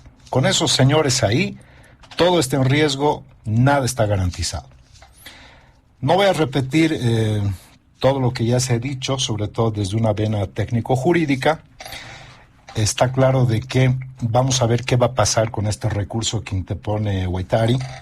Si el mismo es aceptado, ya es sintomático, debería ser rechazado de plano, porque es un recurso que no tiene realmente ningún sustento. Y segundo, hay que ver a qué sala se sortea. Porque ahora, no, si se sortea una sala de los genuinos y verdaderos magistrados, pues nos puede llevar a una cierta, no tranquilidad, pero por lo menos baja la sospecha. Pero si va a la sala de los que siempre, entonces ya sabemos por dónde viene la mano. Pero eso no es todo. Aparece otro recurso. Ahora viene de un ex magistrado, ¿no? El magistrado Gualberto Cusi. Gualberto se llama, ¿no? Uh-huh. Gualberto Cusi, sí. De un magistrado, ¿no? Él quiere que los pueblos indígenas tengan la equivalencia y equipotencia de partidos políticos, ¿no? E interpone un recurso contra la ley 1096 de partidos políticos, de organizaciones políticas. Y la ley establece con nitidez que para procesos electorales nacionales es con partidos políticos o estructuras nacionales. Y para procesos subnacionales pueden ser estructuras nacionales o pueden ser estructuras subnacionales. Pero en esa diferenciación él quiere introducir, ¿no?, introduce un recurso contra el artículo 5 y 15 de la ley 1096, que precisamente hace esa distinción, y él quiere que ahora las organizaciones indígenas del país tengan categoría de partido político. O sea, otro recurso absolutamente descabellado. y viniendo de un magistrado, que es lo peor. Exactamente lo mismo. Va a ser aceptado, te debería ser rechazado de plano. Además que eso mismo ya te muestra el hecho de que quieren desigualdad ante la ley, o sea, las organizaciones indígenas quieren ser, por per se, quieren ser más o menos tener la posibilidad de fungir como partido político, cuando una organización política es una estructura que se construye. Una condición de pueblo indígena es una cuestión intrínseca, innata, no es una construcción. Vamos a ver. Creo que dijiste, Oscar, que son 4 recursos. Pueden seguir apareciendo. Cuando yo hace un momento afirmaba de que ya se ve que aquí van a empezar a surgir una serie de trabas, el mensaje del primer punto para mí es ese. Van a empezar a haber recursos que tengan que ver con persecución, con apresamientos, con casos de judicialización. Pero lo que es peor, si las elecciones se ven en peligro y visibilizan de que hay candidatos opositores con un real potencial de ganar, pueden empezar a surgir inhabilitaciones. Y si se llevan adelante las elecciones, que también es otro escenario, pueden haber anulaciones, pueden haber recursos, pueden haber paralizaciones, como el principio de preclusión ya no existe. Entonces, faltando una semana, las elecciones también pueden ser obstruidas. Todo esto nos hace ver de que la situación que se viene no es fácil y estamos yendo a un camino extremadamente peligroso porque la circulación de poder en el país, casi matemáticamente en el periodo democrático, se da cada 20 años. El 85 al 2005, el 2005 al 2025. ¿En qué momento hubo una circulación pacífica? En ninguno de esos momentos. Pero si no hay elecciones en el país, va a arder Troya. La población no está realmente con un ánimo de tolerar un gafe más de esa naturaleza. Y si hay elecciones y se roban la elección, puede arder Troya también. Y hay un hartazgo, no solamente nacional, sino inclusive popular, porque la crisis económica y la resolución de la crisis económica es el vector que está reclamando algo diferente. Quien gane las elecciones va a tener un problema, no va a reconocer, o sea, no va a haber un buen perdedor en esta elección. Si el MAS no gana, tiene más musculatura para poder cuanto recurso pueda, y si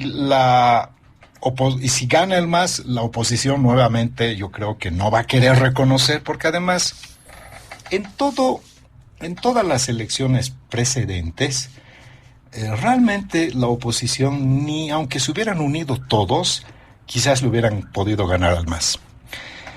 Y yo sostengo esta teoría en el hecho de que el MAS nunca fue un partido solamente vinculado al bloque popular. A mí me parece un error conceptual. El bloque popular claramente tiene más arraigo con el MAS. No le digo el bloque nacional popular, porque ese término zabaletiano es casi forzado. Es un bloque popular, así como hay el bloque conservador. Pero el movimiento al socialismo ha tenido la capacidad de concentrar el bloque popular, de tener una presencia muy fuerte en la centro-izquierda y de penetrar la centro-derecha. Por eso era casi invencible. Por eso su desempeño electoral siempre ha sido superior al 50%. Cuando ya tienes más del 50%, ya no eres pues bloque popular solamente, ya eres una fuerza policlasista. Hoy el movimiento al socialismo ha perdido esa centro-derecha, ha perdido parte de la centro-izquierda, pero sigue manteniendo el bloque popular. Ese bloque popular no creo que se divida como muchos quisieran o como muchos piensan, porque el actual gobierno no tiene realmente un eco con el bloque popular, porque no deviene y además el presidente actual no es un líder histórico ni es un líder que tenga en sus espaldas credenciales de luchas sociales, luchas laborales, luchas sindicales. Es un tecnócrata que además Evo Morales lo puso ahí y Andrónico se lo ha dicho. Pero la tabla de salvación, y esta parte yo quiero instalar, no va a venir de la Casa del Pueblo ni va a venir del Chapare. Porque la presión que tiene que recibir o que está recibiendo Evo Morales no es suficiente cuando viene del grupo de la facción arcista y tampoco es suficiente cuando viene ni siquiera de su fuero interno, que son las 6 federaciones del trópico. Entonces, ¿qué se está construyendo aquí? Geopolíticamente, a la corporación política transnacional, eje Rusia, China, Irán, Venezuela, Cuba, Nicaragua y Bolivia, no les conviene perder otra plaza en Latinoamérica porque eso afecta sus intereses. Ya han perdido Argentina, acaban de perder Ecuador, posiblemente pierdan Chile en noviembre, posiblemente pierdan Brasil el próximo año y posiblemente pierdan aquí en Bolivia. Todos estos espacios vistos desde una geopolítica continental de poder son extremadamente complicados y se está construyendo una presión que viene desde fuera. Ustedes lo han visto, Andrónico, con Zapatero. Zapatero es un articulador del Grupo de Puebla. Zapatero es casi un atláter de Nicolás Maduro, monedero. Todo el grupo de españoles del PSOE y algunos más extremos son operadores políticos que están trabajando intensamente. ¿Con quién se ha reunido Andrónico recientemente? Con Zapatero, con Iglesias, con Irene Montero. Eso no es una casualidad, eso no es un viaje de turismo, eso es un viaje político que tiene una agenda y que probablemente desde la corporación van a empezar a venir las presiones para que Evo Morales le ceda a Andrónico, porque Andrónico por sí solo no se va a animar a ir en contrarruta de Evo Morales. Y si para eso tienen que dinamitar el proceso electoral con este tipo de acciones que van a operar a través del Tribunal Constitucional, por eso la incógnita es, ¿aceptarán estos recursos o los rechazarán? ¿En qué sala caerá? Y finalmente, y con esto cierro, ¿qué es lo que pretende? Si dictan una medida cautelar, porque eso es lo que piden, pues medida cautelar. Y el momento que se dicta una medida cautelar, se paraliza todo. Todo. Y el Tribunal Constitucional será el momento, evacuará una sentencia el rato que considere necesario, pero hasta eso el Tribunal Supremo Electoral queda completamente neutralizado y nuevamente la vida electoral ya no la tutela el Tribunal Electoral, la tutela el Tribunal Constitucional. Ese es el peligro, no solamente nacional, sino continental, sobre el cual se juegan unas elecciones de un régimen que no quiere saber de soltar un ápice de poder. Muy bien. Doctor Carlos Ver, el riesgo está, creo que hay una coincidencia en ese punto, pero adicionamos algo, ¿no? En este proceso electoral hay que analizar también, y lo vamos a hacer rápidamente en esta segunda ronda sobre este segundo punto, cómo están los bloques, cómo están los precandidatos, cómo está esta carrera electoral, doctor Carlos Ver. Bueno, el escenario electoral, la perspectiva electoral no podría estar más complicada que la actual. Ambas aceras de la avenida están atravesando por un momento de gran dispersión y confusión. Comencemos por el MAS. En el MAS tenemos, por un lado, Evo Morales, que ha cometido otro de sus graves errores, porque la situación en la que él se encuentra es producto de sus errores, y ahora comete el error de salirse del MAS. No fue lo suficientemente leal con su propio partido y quedarse, como él exigía a su militancia, ¿no? Los que quieren ir se van, los que quieren se quedan, y hay que ser consecuentes con el partido. Él no lo fue finalmente, se fue. Apenas lo inhabilitaron desde el tribunal, él comenzó a salirse del MAS. Por lo tanto, él no cuenta ya en el MAS, y el MAS como color, como patrimonio político, como convocatoria, es en sí mismo un valor. Van a haber muchas comunidades que, como sucedía en los años 50 y 60, votaban, veían color rosado y votaban. Ahora van a ver color azul y van a votar.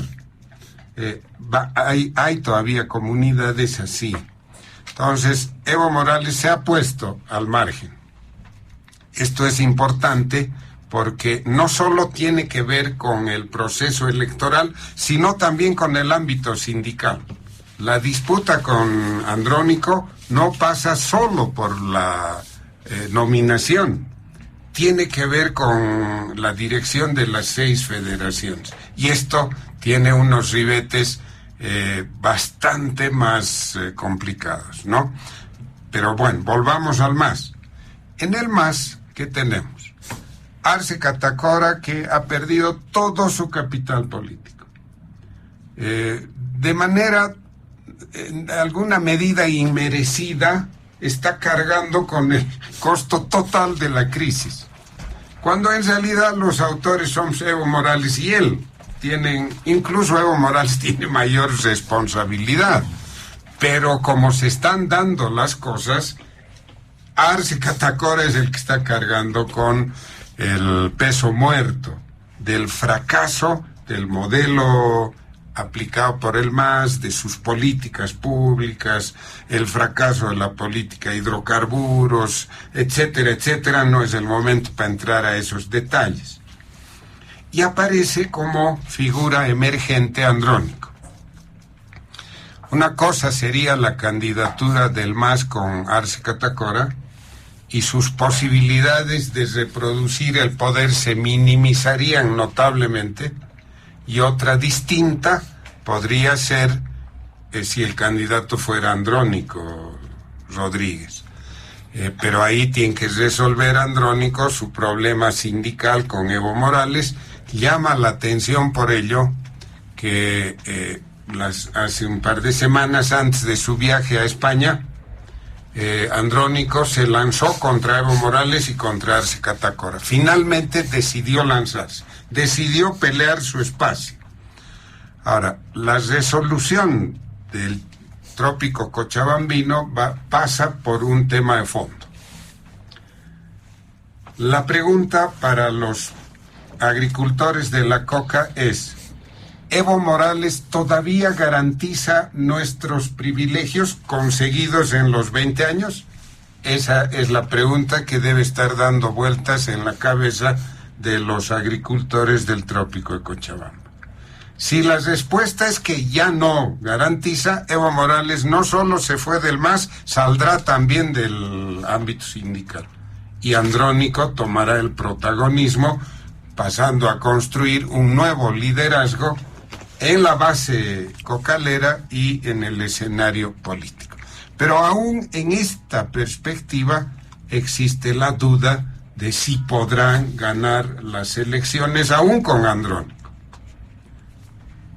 Esta interrogante tiene que ver con la situación de dispersión al otro lado. Las fuerzas de la oposición democrática se dispersaron. Como se sospechaba, se temía, uno de los miembros del bloque de la unidad decidió salirse del bloque y buscar su propia opción. Tendrá sus razones, no importan ya esas razones. El efecto es lo que nosotros debemos analizar. Debilita la posibilidad de que una fuerza de oposición democrática gane abiertamente, con impulso, las elecciones. Podría todavía entrar a una segunda vuelta, pero en condiciones muy adversas, de manera tal que un MAS reconstituido con Andrónico de alguna manera y un candidato de la oposición democrática en condiciones de extrema debilidad, constituyendo gobierno en segunda vuelta, pero sin respaldo institucional, sin respaldo político para viabilizar todo lo que tiene que aplicar. Y no perdamos de vista que hay un tercer escalón de fuerzas, en las que está Reyes Villa, está Chi Yun-chun y no sé quiénes más, el propio Jaime Dun, que ahora ha sido impulsado un poquito. Conclusión: el próximo Parlamento va a estar integrado por un esquema multipartidario disperso. Fácilmente 5, 6 partidos, sin ninguna organización con capacidad para aglutinar por sí sola la mayoría de la Asamblea, y en esas condiciones las posibilidades de enfrentar y resolver los grandes problemas se van a minimizar, ¿no? Es decir, la crisis económica, la crisis institucional, la crisis de la justicia, etcétera, etcétera. No quiero pensar, ¿no?, cómo va a ser ese gobierno con esos desafíos y sin el respaldo político e institucional suficiente para acometer las tareas. Bueno, una mirada, don Marcelo Arequipa, a este proceso, esta carrera electoral. ¿Será en definitiva don Andrónico Rodríguez ese eje articulador que quiere la izquierda, que quiere el MAS? A ver, creo que con lo que ha ocurrido el día viernes pasado, que es la fecha límite para la inscripción de las alianzas políticas, con algunas novedades, ha concluido también una fase en la disputa político-electoral en el país. ¿Cuál es esa fase? Porque me parece que es muy importante ahorita analizar justamente los componentes de esta primera fase en la carrera electoral que estamos viendo. Ya hay algunos bloques identificados claramente, ¿no? Bloques que además, curioso en este contexto voy a resumir un poquito algunas cosas que he escuchado ahora desde el inicio del programa y que llevo escuchando igual en otros espacios. Vivimos en un contexto de una profunda crisis económica. Vivimos en un contexto de una profunda desinstitucionalización en el país. Vivimos en un contexto de un gobierno sumamente débil. Un gobierno que apenas tiene el 1% de aprobación de su gestión. O sea, si uno escucha un poco las frases que acabo de decir, entonces estamos viviendo un verdadero infierno, ¿no? Y en este verdadero infierno que se le atribuye autoría, digamos, al movimiento al socialismo, al arcismo, al levismo, al androniquismo, yo no encuentro explicación lógica del por qué hasta ahora ninguno de los precandidatos de oposición supera el 20% de intención de voto. ¿Por qué no hay uno solo que pueda siquiera arañar el 20% de intención de voto y despegar y ser realmente esa tabla de salvación de lo que puede significar un cambio, un supuesto cambio, un giro de 360 grados que hoy día la gente está anhelando? O sea, yo lo veo que eso como una paradoja muy fuerte, y una carga de responsabilidad también enorme, sobre todo para los candidatos de oposición. Creo que hay algo que realmente ahí está faltando en el análisis para poder establecer con claridad y con contundencia que lo que va a pasar en agosto va a ser, digamos, un giro de 360 grados en el país. Cuidado no pase eso. Cuidado nos sorprendamos con otro dato que no sea necesariamente de nuestro agrado, ¿no? Entonces, un poco en el contexto, como decía, de esta primera fase, ya vemos estos bloques consolidados, especialmente en las oposiciones políticas. Hay algo que todavía se está terminando por mover, creo, en el bloque del masismo.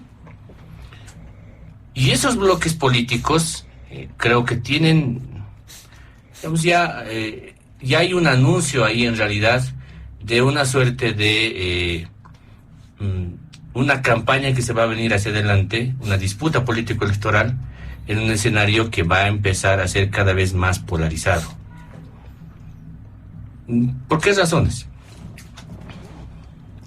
Jaime Dunn dice que la DEA tiene que regresar. Jorge Quiroga dice que el Fondo Monetario Internacional nos tiene que salvar. Samuel Doria Medina dice que no va a gobernar con la Asamblea Legislativa, que lo va a hacer por decreto. Y estoy recogiendo sus palabras textuales en los medios de comunicación de ellos. Eso es lo que han dicho. Ese es un escenario perfecto, además, creo yo, por eso decía, para empezar a construir una carrera electoral de disputa polarizada. entre aquello que ya conocemos largamente en el discurso de decir, la derecha y los neoliberales quieren hacer esto. Aquí está el catálogo. Por boca propia han dicho esto. El masismo, digamos la izquierda, quiere seguir haciendo esto. Aquí está el catálogo. Ustedes definan. Especialmente a quién va a ir dirigido eso. A los indecisos.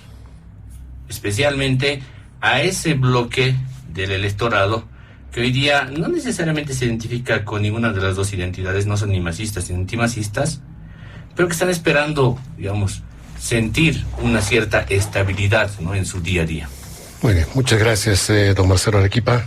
Don Franklin Pareja, sobre este punto, los bloques de oposición, ¿cómo está el MAS? ¿Cómo ve esta carrera electoral? Gracias, Oscar. Bueno, es un panorama indudablemente atípico, porque es la primera vez, digamos, en estos 20 años, que primero la fuerza dominante no ha resuelto sus problemas, implosiona por dentro, pero tiene la misma preocupación, no conservar el poder. Evo Morales se desacopla de su responsabilidad. Es hábil, no se puede desconocer, porque siendo el responsable probablemente del 80% de la debacle de este país, ahora él quiere aparecer como el salvador, y hay una parte que le cree que él es el salvador, porque la nostalgia del evismo es básica. Antes había dólares, antes había bonanza, antes no había colas, antes había trabajo, todo eso. Y claro, a su cajero, según palabras de Morales, le deja ya la consecuencia del desastre que él causó. Pero el MAS tenía un piso en el pasado que era 40% y un techo que era 65%. Nunca llegó a más, porque en Bolivia hay un 30-35% totalmente reactivo al MAS, así como hay un bloque popular totalmente reactivo a cualquier corriente centro-derecha. Entonces, lo que está en disputa en realidad es un 30%. Y ese electorado no es ni masista, ni tutista, ni samuelista. Es un electorado que migra en función de las opciones del momento. La pregunta de Marcelo me parece realmente muy atinada, porque si el MAS se ha desplomado, ¿por qué nadie descolla, no? Claro, es una cuestión hasta aritmética. Yo pienso que porque el espectro o el campo de la oferta de prospectos opositores precandidatos hasta el momento no es lo que quiere el 65% de la población, que pide renovación.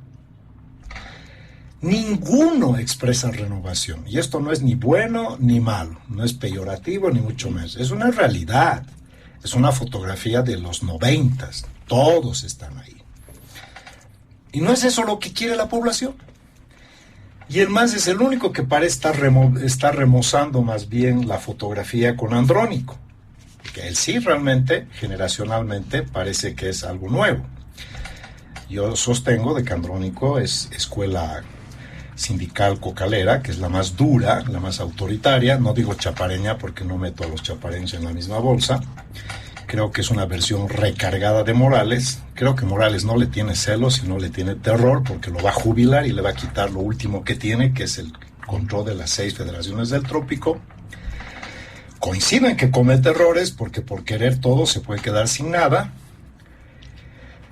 Y porque además se ha deshecho de su marca registrada, que es el MAS.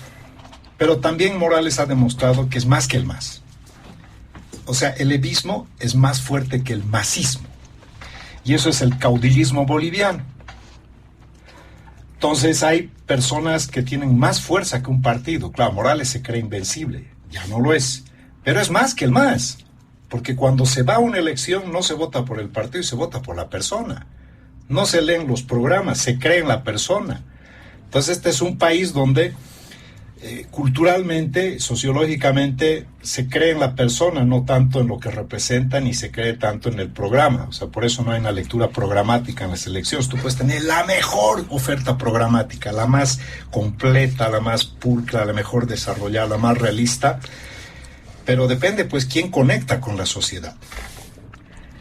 Ahora hay otro tema importante.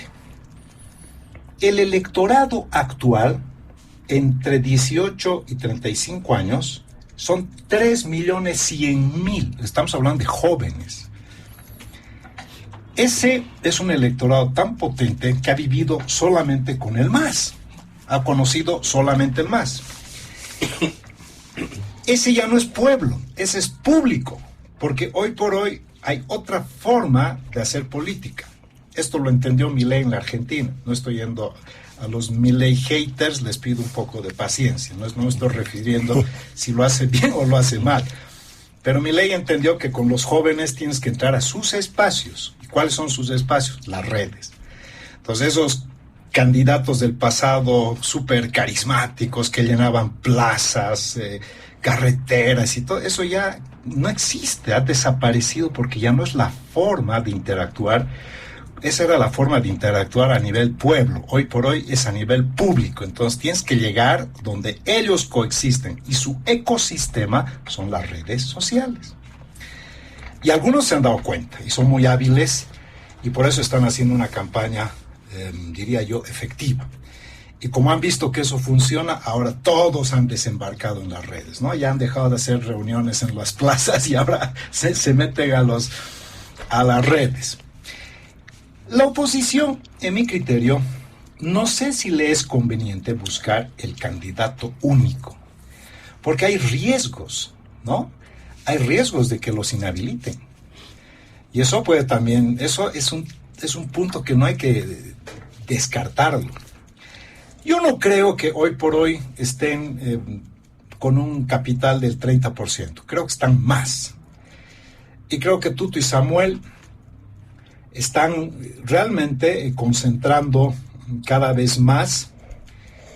Yo creo que o es Tuto o es Samuel, indistintamente por cómo será la campaña de aquí en adelante. Muchas cosas pueden cambiar. Un error te puede llevar a la lona y un acierto o un golpe de fortuna te puede llevar también arriba. Así que muchas cosas pueden pasar. Termino, querido Oscar. Pero yo creo que depender de un solo aliado es peligroso, porque entonces se producen actos de elevadas exigencias, en muchos casos casi extorsivas. Y a los partidos políticos o a las fuerzas políticas hay que, yo lo digo como ciudadano, recomendarles algo. Seleccionen bien a sus candidatos asambleístas. Queremos una asamblea de calidad. No metan chambones, ignorantes, violadores, corruptos, prebendalistas. Metan gente que tenga capacidades realmente de poder generar una plataforma. Pero sobre todo, asegúrense de no meter tránsfugas, porque lo que termina votando la población se distorsiona completamente en la Asamblea Legislativa, y eso es por ausencia de liderazgo, por una selección banal, superflua, rápida, porque al final terminan vendiendo espacios de candidaturas. Seleccionen a los mejores bolivianos. Necesitamos reponer la institucionalidad constitucional, la fuerza del primer órgano del Estado, que es la Asamblea Legislativa. Muy bien, muchas gracias, don Franklin Pareja. Vamos a pasar al último punto de diálogo en Panamericana. Tenemos a 3 minutos, por favor. Sé que el tiempo es breve. Ya estamos en la parte final del programa. Nos vamos a referir a las reflexiones, ¿no?, sobre la continuidad de las expresiones de preocupación respecto a la situación económica que estamos viviendo. Doctor Carlos Ver, el presidente lo denunciaba, lo ha hecho en varias y en reiteradas ocasiones, que la Asamblea Legislativa, ¿no?, de alguna forma le está promoviendo un boicot al no aprobar los créditos. ¿Qué más dice sobre el tema económico?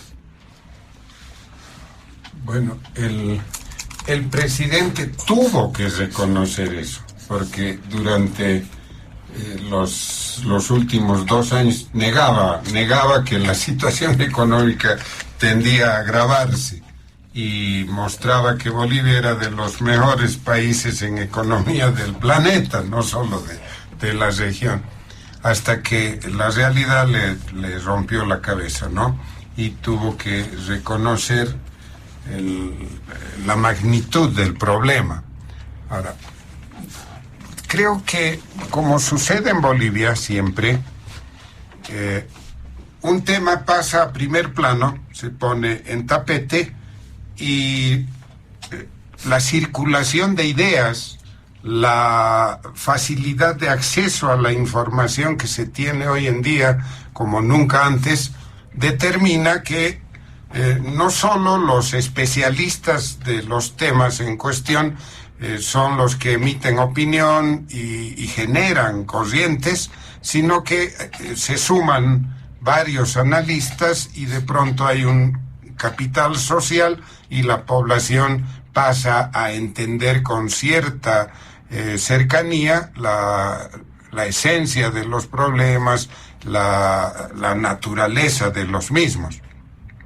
Entonces, eso ha sucedido también con la crisis económica, con la crisis de la justicia, la destrucción de la institucionalidad, etcétera, etcétera. Y hoy en día, sobre ese fondo subyacente de mayor conocimiento, lo que está predominando es lo que está sucediendo con los alimentos, ¿no? Las amas de casa, las familias, todos quienes acuden a hacer compras de los productos de primera necesidad, no se enfrentan con un IPC del 5%, como señala el INE. Esa medida es con la canasta completa, donde están hasta espectáculos, compra de automóviles, creo, en fin. No, el índice de precios de los alimentos, que es lo que está angustiando a la población, está por encima del 20%. Y eso es lo que tiene a la gente, a la mayoría de la gente, que son los que tienen menos ingresos o ingresos fijos, tienen en una situación de deterioro y de posicionamiento adverso a todo lo que está sucediendo.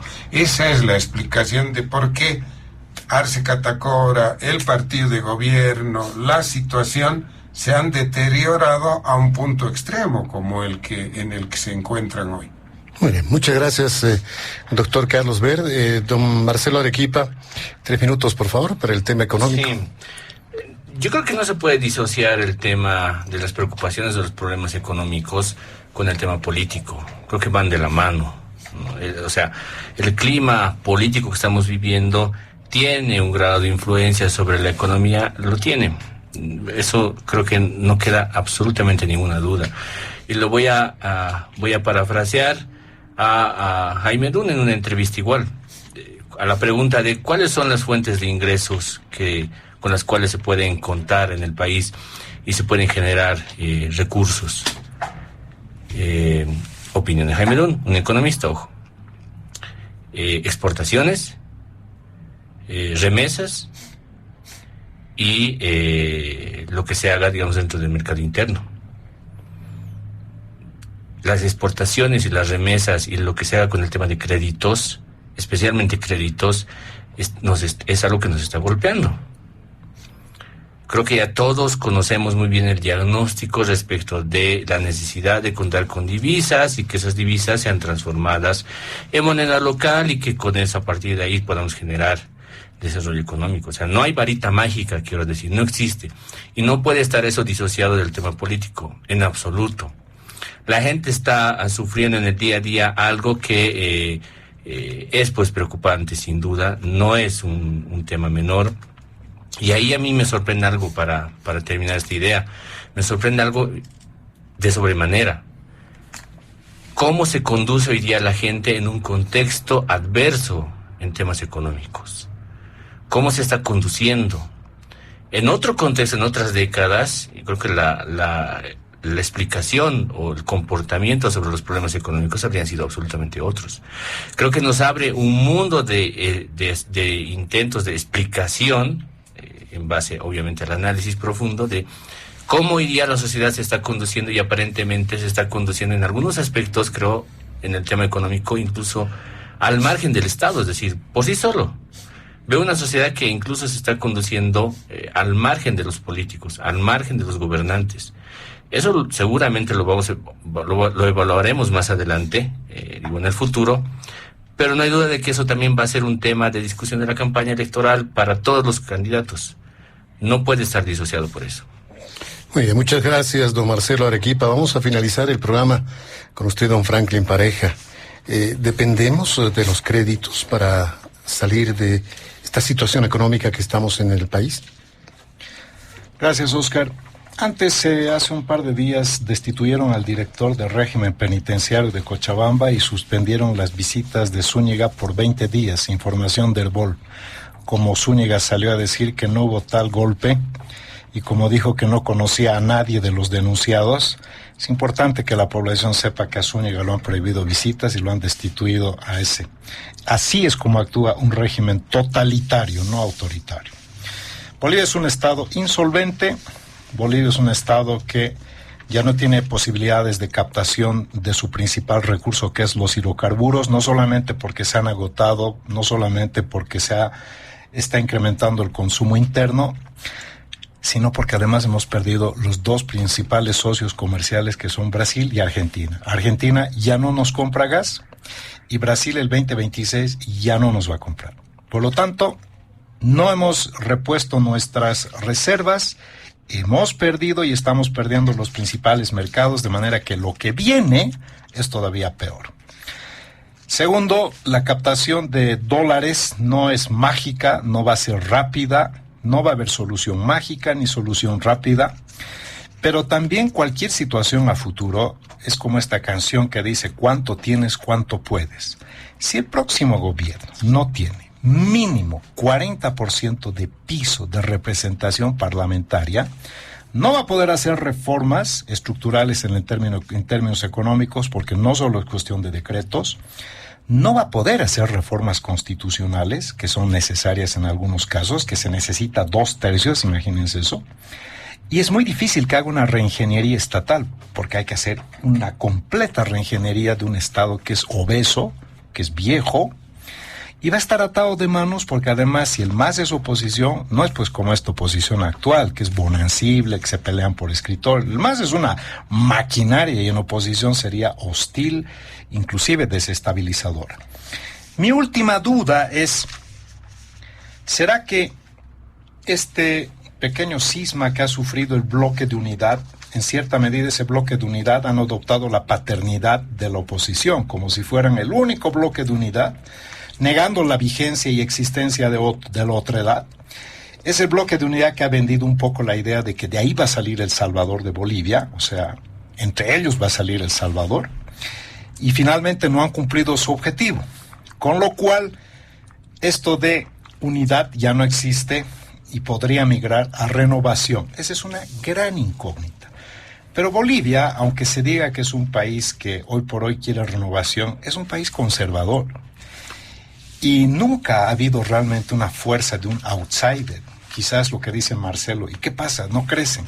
Bueno, se va a ver de aquí en adelante si realmente la demanda de renovación se consolida o el conservadurismo prima nomás.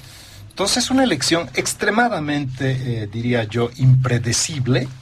Nadie ha ganado, ni todavía hay un perdedor a la vista, y eso significa que todos los de la competencia tienen probabilidades, pero así como está tan frágil y endeble la institucionalidad y un Tribunal Supremo Electoral que pide garantías cuando esa instancia debería dar garantías, nos muestra que estamos yendo camino a una situación que ojalá no detone en lo peor. Gracias, querido Oscar. A usted, don Franklin Pareja, muchas gracias, y de esa forma llegamos al final de Diálogo en Panamericana, agradeciendo la participación de nuestros invitados especiales esta semana.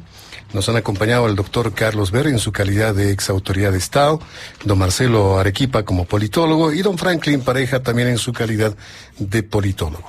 A nombre de la dirección y la planta ejecutiva de Radio Panamericana y quien les habla, Oscar Cruz, agradecemos su sintonía con el compromiso de que el programa retorna la siguiente semana. Gracias por su atención. Permiso. Diálogo en Panamericana.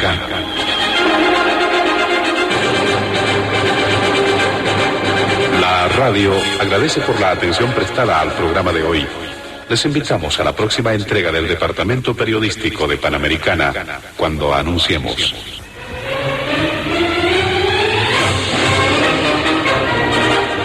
Diálogo en Panamericana.